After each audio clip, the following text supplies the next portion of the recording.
What's up, teammates? Welcome back to the channel. Today we are going to work on the ever elusive ring muscle up. Now, some of you guys may lack the strength to do ring muscle ups, others may lack the coordination, and for some of you the motor pattern just hasn't been used enough for you to get that muscle memory.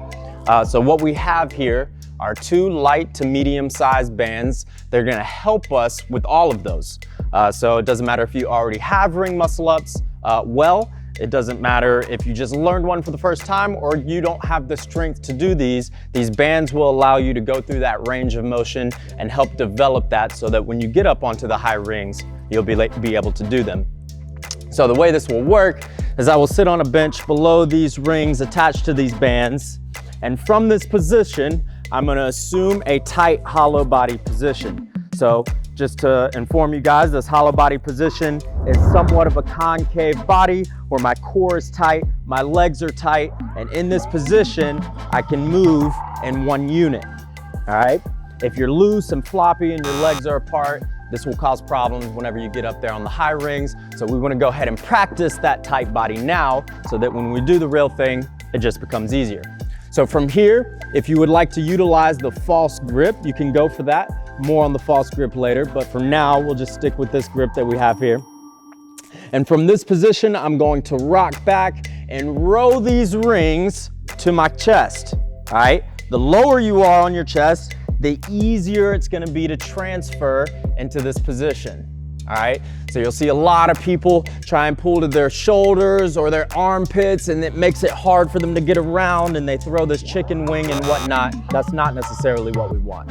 So from here, I'm gonna roll these rings to the chest, and as soon as my knuckles touch my chest, I'm gonna sit through, curl up in a ball, and then dip all the way out of it, just as I would for a normal muscle up. Then I can reverse that pattern to get right back where I started. So at full speed, it would look something like this. So if I want to rock, to imitate throwing those hips up on a real muscle up, pull to the chest, tuck, and then dip. Notice that when I sit through, my feet end up underneath me, all right?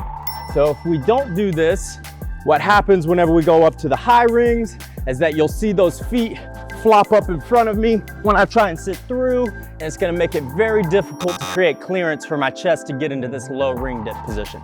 So when you roll through to that transition, get those feet underneath you quick, and then from there, you can dip. Notice that I always land in this low ring dip position, all right? What you don't want to happen is to end straight to lockout. That doesn't happen unless you're an elite gymnast. Sorry, all right? So also notice I go from looking at the ceiling to looking at the floor. This will be imperative when you get up to the high rings because you don't necessarily just go straight up and down with your chest facing the same direction the whole time. Now, if you wanted to work strict muscle ups, you could do this. So from here, I would pull down. I still want my chest to be slightly up, and then I can roll my chest through slightly and press here. For those that would like to work on those strict muscle up transitions, you can do this. This will help with control and stability throughout the movement, which could be important down the road whenever you move on to kipping. So grab a band, grab a bench, have some fun, learn some muscle ups. See you next time.